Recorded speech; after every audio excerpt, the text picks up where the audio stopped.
Banggaan kan duwang motorsiklo sa syudad ni Naga nahulikam sarong rider gadan sa insidente. Uyan report. Pasado alas 2 din maagahon kasudma, may hiling sa kuwakan CCTV footage na ini na malinig asin mayong gayong mga lunadan na nagaagi sa porsyon kan tinampo na sakop kan Zone 6, San Rafael, Barangay Kararayan sa syudad ni Naga. Alagad aban-aban pa, may hiling ang pag-agi kan sarong motorsiklo na biglang suminalpok sa kasabatan na sarupang motorsiklo. Sa kusog kan impact, parehong nakaapo ng duwang rider asin ang pigmamanehong motorsiklo kan mga ini.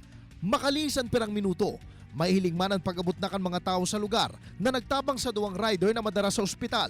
Alagad pigdeklarar ng dead on arrival kan doktor ang saro sa mga ini. Pigtutubudan kan mga otoridad na nakaturog ang sarong rider na nagresulta sa nasambitan ng aksidente. Lalo na po ini, madaling araw na, kung dito man sinabing nakainom sinda uday, medyo nakakamatid sinda kaining tungka, pagal, puyat.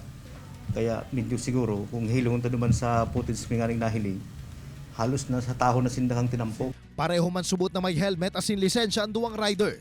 Basado sa impormasyon, sarong 65 anyos na lalaki na taga Barangay Del Rosario sa syudad ni Naga ang binawian in buhay sa aksidente. Mantangan 20 anyos na rider naman ang nagsapon in lugad sa iyang lawas.